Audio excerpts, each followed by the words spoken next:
प्यारो बच्चों आदाब। आज हम मिर्जा फरतुल्लाह बेग के बारे में हालात जिंदगी जानेंगे। चलिए शुरू करते हैं। मिर्जा फरतुल्लाह बेग, उसके बारे में हालात जिंदगी। सबसे पहले हम हालात जिंदगी इसके बारे में जानेंगे, तो फिर अदबी खिदमात इसने क्या हमें दे दिया है, उसकी क्या खिदमात है, उसकी क्या दायन है, वो हम यहाँ पर जानेंगे। तो इसके बाद है तर्ज तहरीर। तहरीर लिखने का अंदाजा कैसा था, अंदाज कैसा। तो शुरू करते हैं। हालात जिंदगी। फरतुल्लाह बेग दिल्ली में 1883 ईस्वी में पैदा हुए।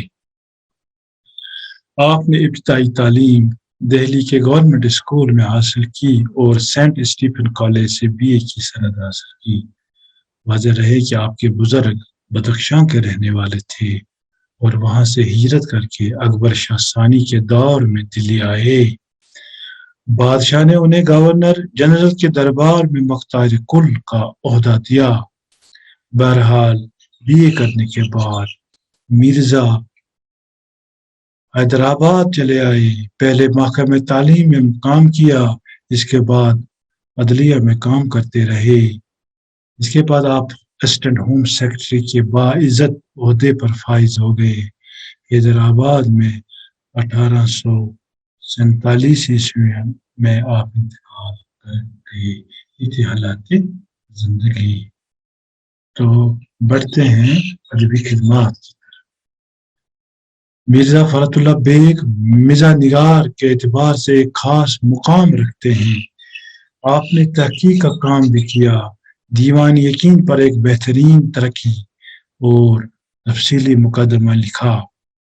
इसके अलावा दीवान नजीर का मुकदमा भी लिखा, लेकिन आप पहले मज़ानिगार हैं, मज़ाहिया निगार हैं, और बाद में कुछ और।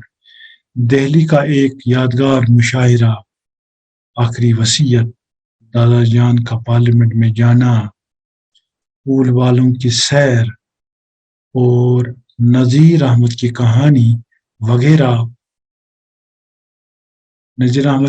वगैरह उर्दू अदब का लाजवाब सरमाया है। मज़ामीन का मजमुआ मज़ामीन फरहत के नाम से 2 हिस्सों में शाया हुआ है। इन मज़ामीन को शख्सियत निगारी के ज़ुमरे में शुमार किया जा सकता है।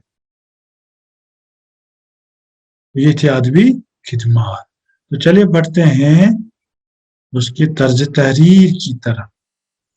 जहां तक मिर्जा के तर्ज तहरीर का ताल्लुक है, वो नहायत सादा मगर हद दर्जा दिलकश और पुरलुत्फ है।